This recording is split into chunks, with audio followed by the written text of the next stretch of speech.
Hello students, आज हम six class maths का चैप्टर नंबर 9 स्टार्ट कर रहे हैं। चैप्टर का नेम है डेटा हैंडलिंग।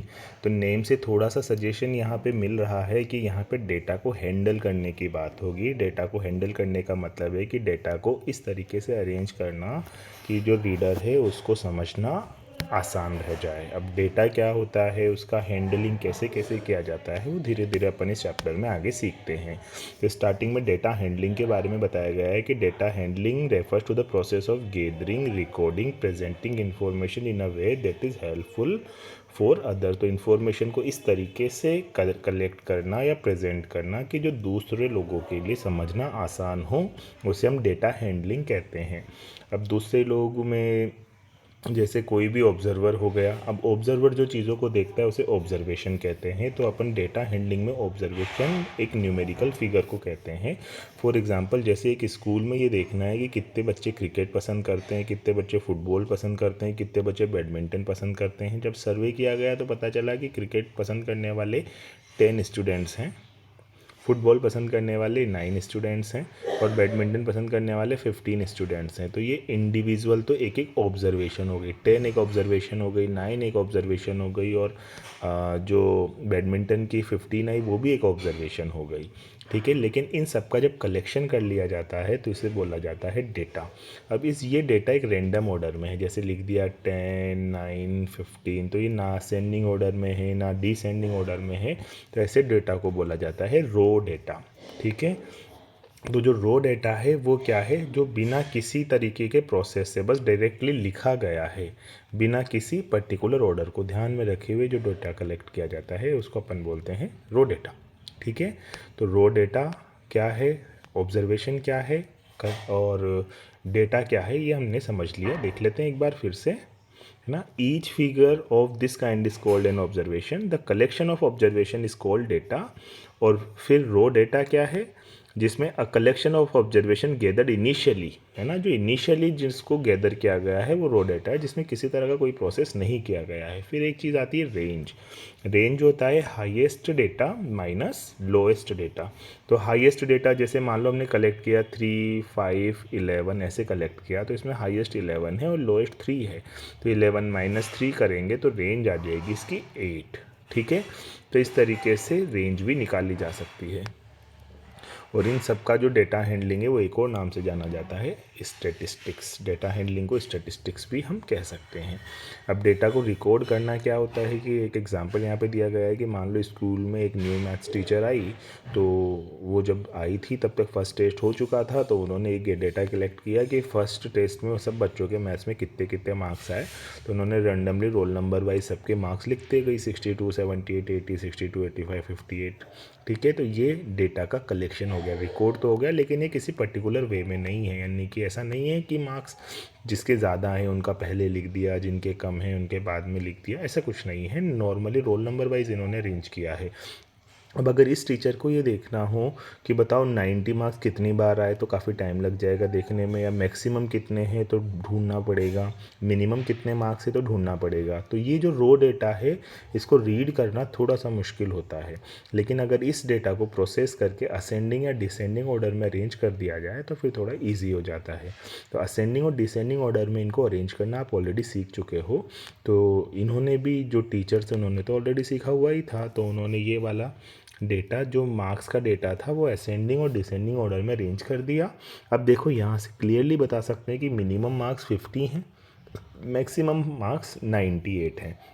अब इसमें एक और चीज़ ये हम देखना चाहें कि सेम मार्क्स कितने कितने बच्चों के, या 50 मार्क्स कितने बच्चों के हैं, 55 मार्क्स कितने बच्चों के हैं, 58 कितने स्टूडेंट्स के हैं, 62 कितने स्टूडेंट्स के हैं। तो इन्हें टेबुलर फॉर्म में कन्वर्ट किया जा सकता है। उसके लिए हम सबसे पहले जो मार्क्स ऑब्टेंड का एक कॉलम बनाकर डिफरेंट डिफरेंट तरह के मार्क्स है वो ऊपर लिखते जाएंगे। जैसे 50 आया, फिर 55 आया, फिर ये तो सारे 55 ही हैं तो इनको दोबारा लिखने की नीड नहीं है। फिर 58 आया तो ये 58 हो गया, फिर 62 आए तो 62 यहाँ लिख दिया, फिर 70, 75, 78 और इसी तरीके से बाकी 98 तक लिख दिए। तो डिफरेंट डिफरेंट मार्क्स जो बच्चों ने लिए हैं वो तो ऊपर लिख दिया। अब ये देखना है हमें कि 50 कितनी बार आया, तो काउंट करेंगे, 1 बार ही आया। 55 4 बार आया, 1 2 3 4 लिख देंगे यहाँ पे। 58 2 बार आया, है ना। 62 कितनी बार आया, 1 2 3 4 5।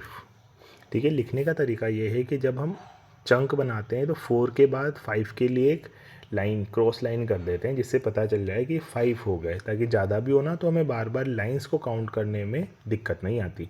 जैसे समस्या जो प्रॉब्लम है वो मैं समझाता हूँ। मान लो यहाँ पे ये लिखा हुआ है कहीं पे 7, ठीक है, तो इसको काउंट करने में ज़्यादा टाइम लगेगा। अगर ये लिखा होता तो हम समझ जाते हैं कि ये तो 5 है और 2 और ऐड किया तो 7 हो जाएगा, ठीक है। तो इसी तरीके से इस वाले मेथड का यूज़ किया जाता है कि 5 का एक चंक बनाया जाता है। चंक में 4 तो स्ट्रेट लाइन होती है और एक क्रॉस लाइन हो जाती है, इसको अपन 5 कह देते हैं।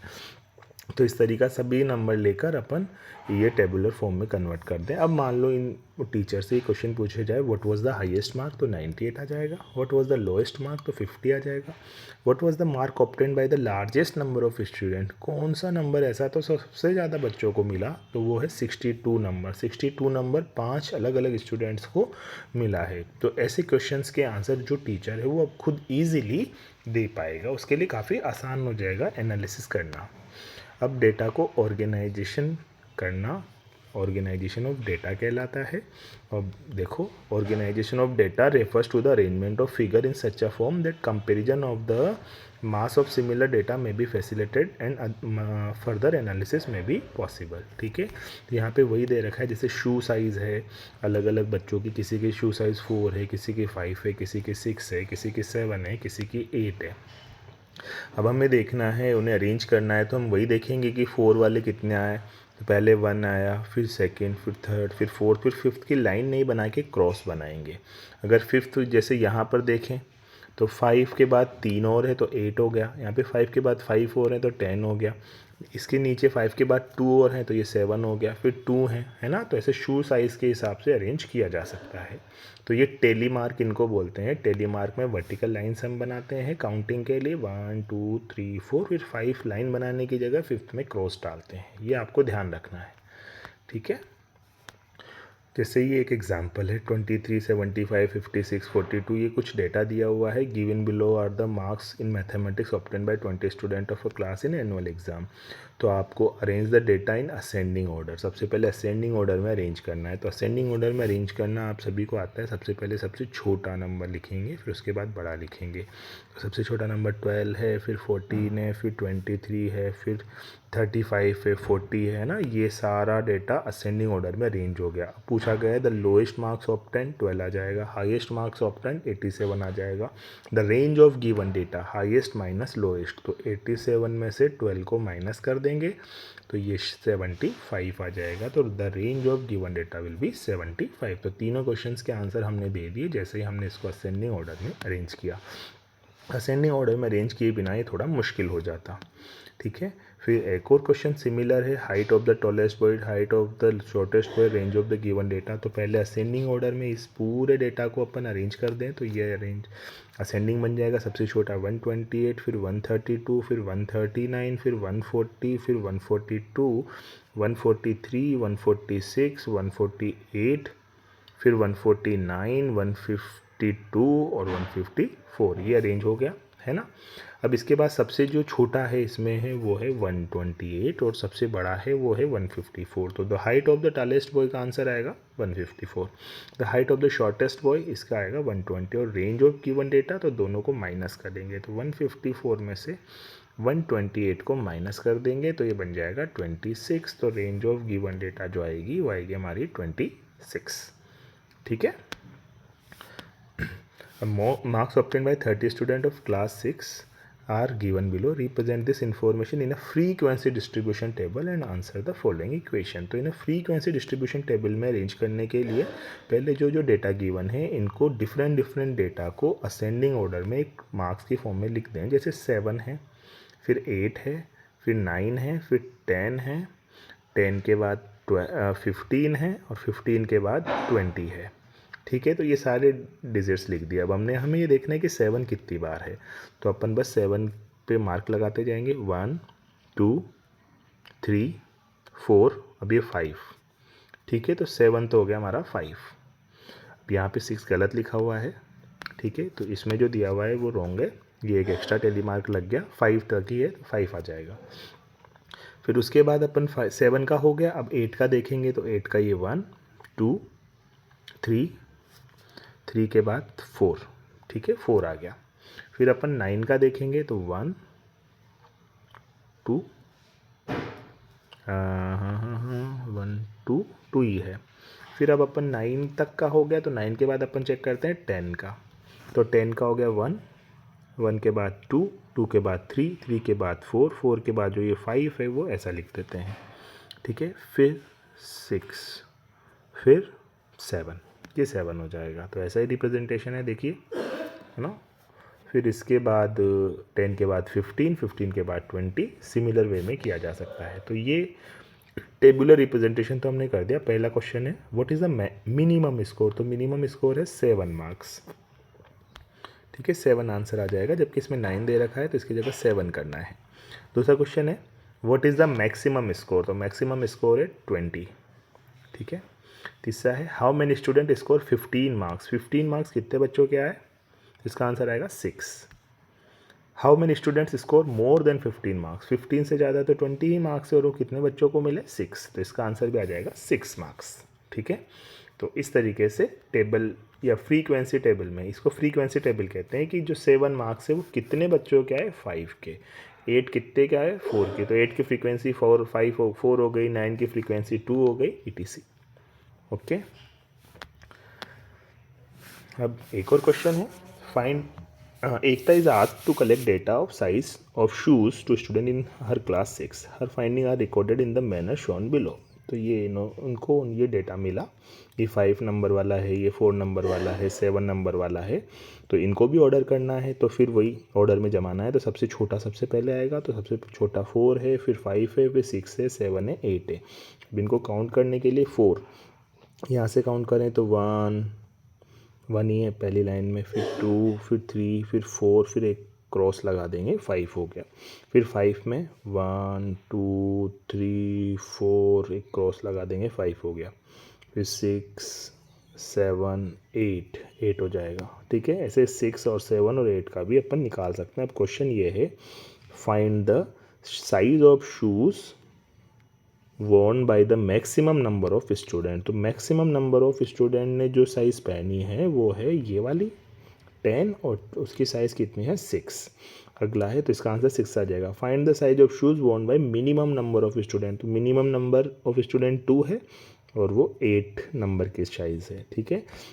तो हम ये कह सकते हैं इस एनालिसिस से कि सबसे ज़्यादा जो कॉमन साइज़ है वो है 6, क्योंकि सबसे ज़्यादा बच्चों ने ये पहनी है। और सबसे ज़्यादा रेयर जो साइज़ है, सबसे कम बच्चों ने जो पहनी है वो 8 नंबर की साइज़ है, ठीक है। 6 नंबर की साइज़ ज़्यादातर बच्चों के आती है।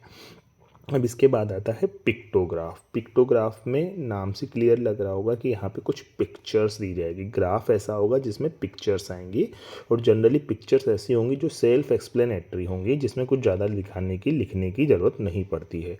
जैसे कि इन एक एग्जाम्पल से डायरेक्टली देखते हैं। In school the number of student class wise are given below. First class में 70 स्टूडेंट है, सेकंड में 70 है, थर्ड में 60 है, फोर्थ में 50 है और फिफ्थ में 40 है।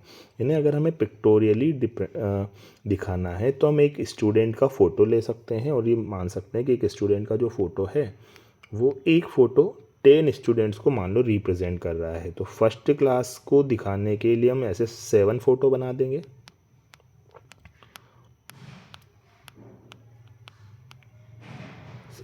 तो 7 फ़ोटो मिलकर 70 बना देंगे। सेकंड में भी सेम 7 फ़ोटो बन जाएंगे। थर्ड में 60 हैं तो थर्ड में 6 फ़ोटो बन जाएंगे, है ना। ऐसे 1 2 3 4 5 6 करके 6 फ़ोटो थर्ड क्लास में बन जाएंगे, राइट। और फोर्थ में 5 फ़ोटो बन जाएंगे और फिफ्थ में 4 फ़ोटो बन जाएंगे। तो ये जो स्टूडेंट्स के जो फ़ोटोज़ हैं वो अपन उसके अकॉर्डिंग बना लेंगे। जैसे देखो क्लास 1 में कुल मिला के 1 2 3 4 5 6 7 हैं, इधर भी उतना ही है। थर्ड में 6 फ़ोटो बनाए, मतलब 60 जो स्टूडेंट्स हैं। 4 में 5 पिक्चर्स हैं तो 5 स्टूडेंट्स हैं और 50 स्टूडेंट्स हैं। और 5 में 4 पिक्चर यानी कि 40 स्टूडेंट है। और यहाँ पे देखो ये भी दे रखा है कि 1 पिक्चर रिप्रेजेंट्स 10 स्टूडेंट्स, ठीक है। तो ये पिक्टोग्राफ कहलाता है, जिसमें पिक्चर्स के हिसाब से बनाया जाता है, जिसको समझना बहुत ईजी हो जाता है। इसी तरह मान लो एक और एग्जांपल है ट्राईसाइकिल्स बेची। एक ट्राईसाइकिल एक को बता रहा है, one tricycle picture denotes one tricycle. तो मंडे को कितनी ट्राईसाइकिल बेची अगर कोई पूछे तो आप काउंट करके बता सकते हैं, 1 2 3 4 5 6 7 8।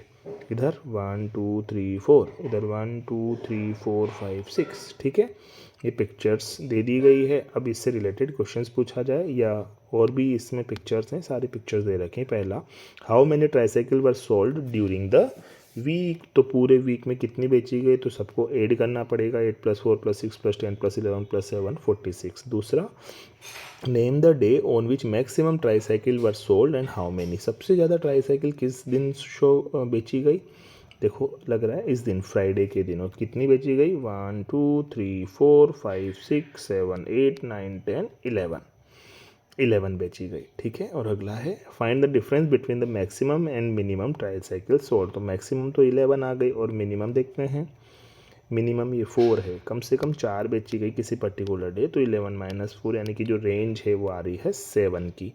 तो कम से कम 4 साइकिल तो डेली बिकी रही है जब क्लोज है उस दिन के अलावा। ठीक है, तो 11 - 4 7 आ जाएगा। इसी तरह से एक और क्वेश्चन है कि जो एक मोना और दीपू हैं वो रामनिवास गार्डन जयपुर में गए और उन्होंने वहाँ पे बहुत सारे एनिमल्स और बर्ड्स देखे। तो उसमें टाइगर्स भी थे, लॉयन भी थे, वाइट पिकॉक भी थे, डियर्स भी थे, ऑस्ट्रेलियन पैरट्स भी थे। तो उन्होंने उनको पिक्टोरियली रिप्रेजेंट कर दिया और उन्होंने कहा कि एक पिक्चर 3 एनिमल्स को रिप्रेजेंट यहाँ पे कर रही है। ठीक है, तो जैसे पहला, which bird is the highest in number and how many. तो सबसे ज़्यादा कौन है, पिकॉक है। देखो क्योंकि पैरट तो इधर 5 ही पिक्चर्स हैं जबकि पिकॉक की ज़्यादा पिक्चर्स है, 1 2 3 4 5 6 7 बर्ड्स हैं, इसलिए हम डियर और लॉयन और टाइगर को कंसिडर नहीं करेंगे।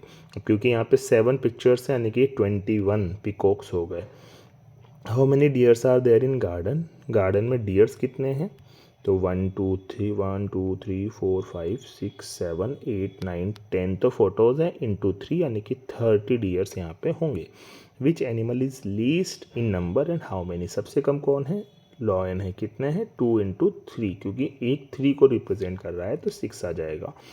Find the difference of the number of animals as well as the birds on the basis of pictograph. तो कितने एनिमल्स हैं और कितने बर्ड्स हैं ये माइनस करके हमें बताना है। तो सबसे पहले अपन जो एनिमल्स हैं वो देखते हैं, 4 2 6 6 और 10 ये आए थे 16। तो 16 × 3 48 तो ये बनेंगे।